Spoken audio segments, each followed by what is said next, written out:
C'est la troisième du genre. La rentrée solennelle de la direction du contrôle financier de Côte d'Ivoire est l'occasion pour la direction et le personnel de faire le bilan de l'année écoulée et envisager les perspectives 2017. Cette année, le contrôle financier fera face aux défis de la gestion axée sur les résultats. Jusqu'à présent, on a plus fonctionné avec un budget de moyens. Il s'est agi de mettre des moyens à la disposition des structures pour fonctionner. Et ces structures ont fonctionné jusqu'à aujourd'hui en consommant les moyens mis à leur disposition. L'objectif, lorsqu'on parle de gestion axée sur les résultats, c'est qu'on ne mettra pas que des moyens, mais on va assigner des résultats à chacune des structures. Ces moyens-là auront des objectifs, ces moyens auront des buts. Et donc notre contrôle sera de contrôler l'utilisation des moyens, d'une part, mais de contrôler également l'atteinte des objectifs assignés à chaque structure. Donc il ne s'agira pas que de consommer les deniers publics, mais il s'agira de les consommer de manière utile. Et nous allons veiller, nous en tant que direction du contrôle financier, à cette consommation utile, cette consommation efficace des ressources de l'État. Et la gestion axée sur le résultat est vraiment le socle du développement de la Côte d'Ivoire.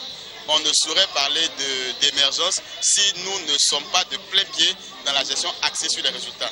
Parce que c'est des objectifs qu'on vise et il faut pouvoir contrôler ces objectifs-là. Ce que nous essaierons de faire progressivement à compter de la gestion 2017.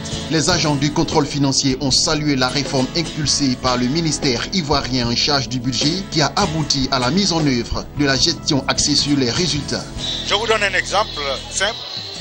Hier, on donnait les moyens pour construire, par exemple, un établissement à Odiéné pour améliorer le taux de scolarisation de la jeune fille. Et on ne se contentait pas de savoir si le lycée ou l'école a été construite au profit des jeunes filles et si les jeunes filles fréquentent effectivement cette école. Nous sommes dans cette dynamique de réforme que connaît le ministère depuis 1999. Donc nous pensons que cette gestion axée sur le résultat permettra à la direction de revoir dans cette dynamique de la réforme un certain nombre d'éléments qui peut-être auparavant n'ayant pas été pris en compte. Maintenant dans cette dynamique et dans cette réforme, les choses pourront être prises en compte. Dans le souci de mieux appliquer la nouvelle réforme de gestion axée sur les résultats, les agents de la direction du contrôle financier ont souhaité l'amélioration de leurs conditions de vie et de travail. Le discours prononcé par le directeur du contrôle financier comporte beaucoup d'espoir. Il a relevé notamment la possibilité pour les agents d'être promus. Parce que vous savez, il y a plusieurs années que des agents ont travaillé sans connaître la promotion.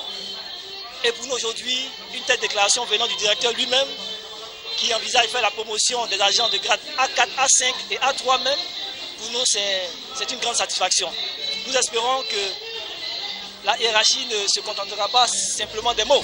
Le contrôle financier est chargé d'assurer la régularité des dépenses de l'État, de tout organisme bénéficiaire du fonds public, du point de vue des lois et des règlements. Il a en outre pour mission d'informer les ministres et les préfets des conditions dans lesquelles s'effectue la gestion financière dans leur département et de leur suggérer éventuellement des mesures pouvant améliorer cette gestion.